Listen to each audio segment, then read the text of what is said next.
For today's dish, we are going to make a stir fry with a little bit of a twist using a spinach-based pesto. And we're going to make a spinach-based pesto to introduce some leafy greens into what normally would be a very fat-laden or dressing-based sauce into a stir fry. Traditionally, stir fries are very high in fats, which of course does sometimes add calories. So we're going to make an easy pesto as a sauce. And we're going to use for this dish leftover chicken that we had from earlier in the week. And we're going to use basic vegetables that we had in our fridge from a shopping trip that we took. We have some yellow squash and zucchini. We have peppers, and you can use any type of peppers you would like. We have tomatoes. I have red onion here, but you can use yellow onion, white onion, any type of onion you would prefer. We do have garlic for the stir fry. We have broccoli. Again, you can use any type of vegetables. This is a great dish to utilize whatever you might have left over in your refrigerator, and at the same time introduce some not normally eaten vegetables like kale or snap peas, or even seasonal vegetables such as corn. You can put corn in this and add and make it a very easy dish to enjoy.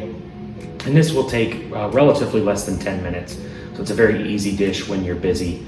And we're gonna go through those steps now in making this stir fry.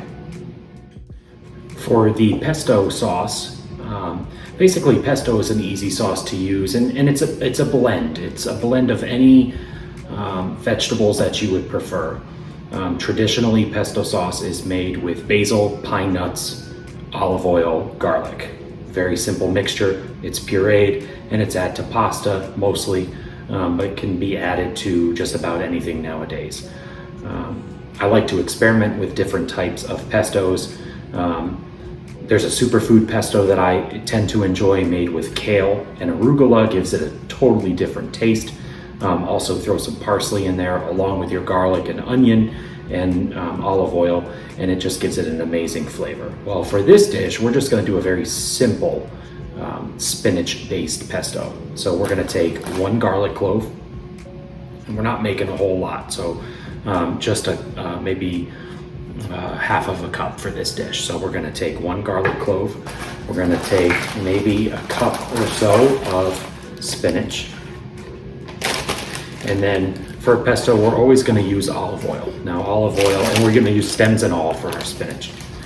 Now for our olive oil, we're using olive oil because it's good for our heart health. It has a lot of health benefits to it, but you wanna be careful. You wanna look at your labels. You wanna make sure that you're looking at olive oil that is not blended. You don't want canola and olive oil blend or vegetable and olive oil blend. You just wanna make sure that it's olive oil. And it doesn't really matter if it's extra virgin olive oil, just as long as you have olive oil.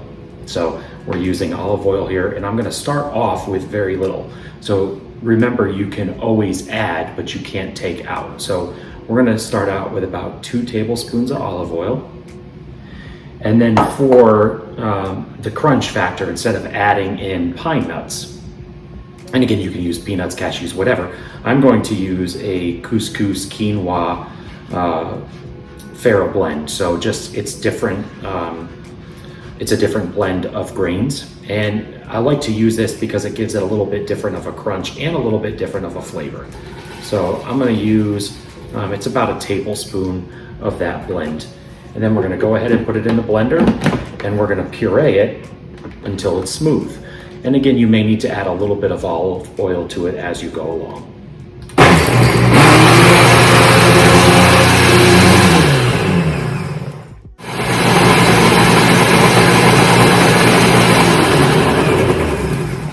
As you can see, it's been just about a minute, and our pesto is nice and smooth. Has a great flavor to it. You can smell the garlic, you can smell a little bit of the oil as well. Olive oil has a great fragrance to it. So we're gonna go ahead and set this aside, just right in the blender, and get it ready for our stir fry.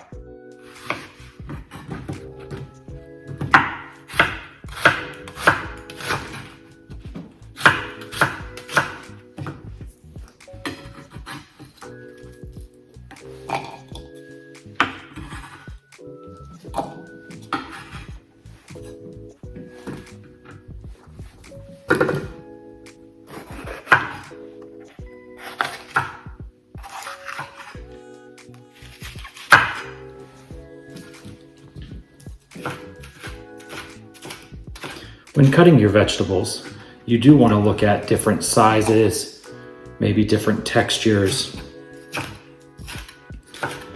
You can do different, again, colors.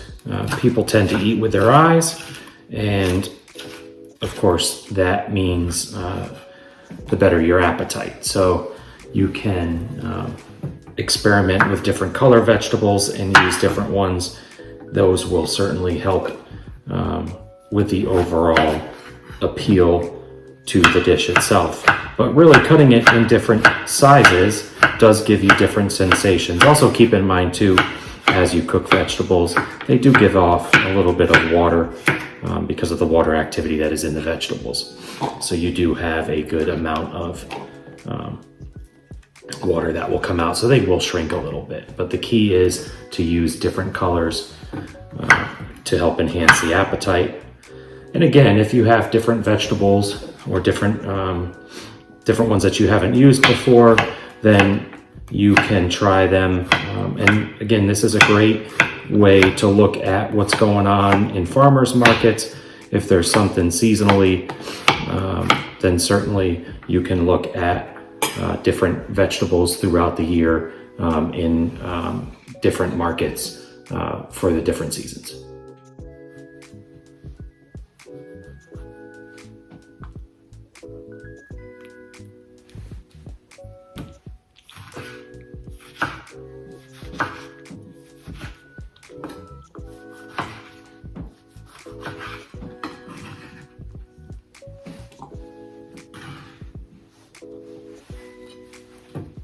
And with broccoli, go ahead and save the stem. The stem actually is a very nutritious part. A good trick that I like with the stem is that you can utilize it for a slaw. So if you take the stem and use a shredder, you can actually turn it into slaw and mix it in with cabbage or anything else that you would normally use with slaw, and it comes out amazing. So once you have all of your vegetables cut, we have them in a bowl and we're ready to start cooking our stir fry. Okay, so we are ready to prepare our stir fry. And the first thing we want to do is get our pan hot. So I do have a deep pan here. We want to turn our heat right up to high. And we want to go ahead and put in just a little bit of olive oil, maybe a teaspoon or so, just to get the vegetables going. That's really all this is going to require. And we do want to let that heat up. We want it to get to the point where the olive oil spreads out and you can start to see smoke coming off the pan. Now with most dishes, traditionally you would certainly put your onions in first. You want those to cook a little bit before you add everything else in. But with a stir fry, we're going to cook everything for about the same amount of time, so there's no real reason to put it or separate your onions. So we're going to take the bowl from earlier and we're going to put the entire bowl in with our vegetables. As you can hear the sizzle. Now, as that's cooking, we are going to add a little bit of Mrs. Dash seasoning. So again, this is a salt-free seasoning. There is no salt added. We're going to add about 2 teaspoons of it. We're not adding any other salt or seasoning to it. Now with a stir fry, it literally means quick heat. So we're still on high. We have not changed our heat setting. And we are just going to toss the vegetables quickly for about 2 to 3 minutes, or until they start to cook. You want to still have your vegetables crispy, and that will take about 2 to 3 minutes on high heat. But again, make sure you are stirring constantly.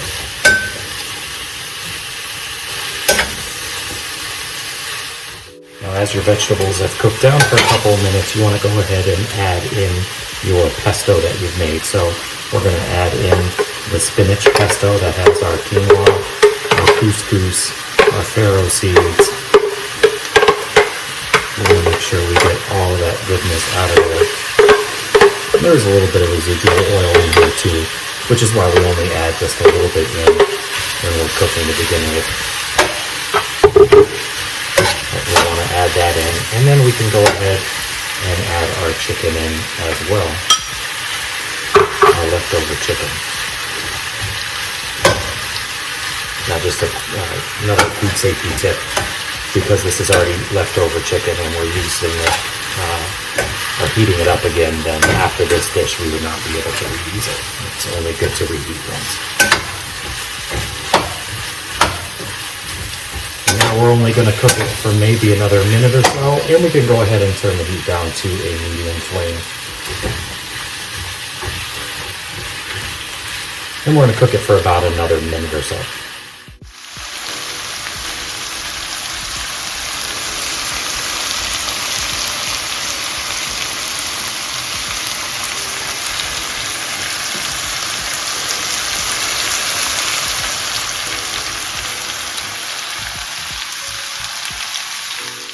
Now our dish is fully cooked, so I've gone ahead and brought it out here so we can start to plate it up. And we did enough for probably 2 servings here. So we'll go ahead and put an ample serving in a dish.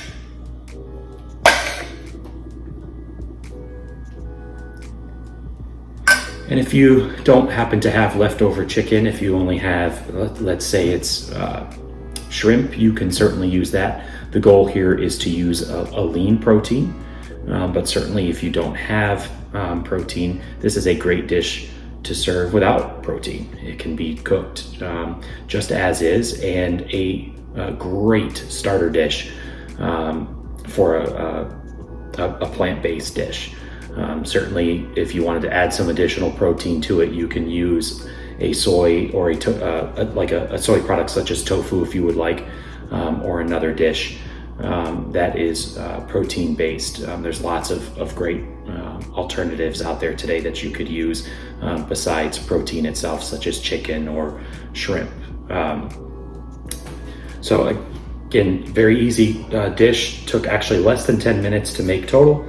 And let's see how it tastes here. Again, we didn't add any salt to it. We just use a very simple pesto sauce. It is very hot. Has great flavor. Vegetables are nice and tender. Great flavor of the chicken. Great flavor. You can taste all the vegetables. What an easy dish to do. And again, simple, using leftovers of what was in the refrigerator. Very quick and easy dish to do for when you're busy, utilizing leftovers and what you have. Also a relatively easy and cheap dish, again, because we're using leftovers, and very cost friendly with vegetables. And certainly if you have a vegetable garden, you can grow these things and make this with your vegetables from your house. So I hope you enjoyed the dish today. Thank you for your time. Have a great day.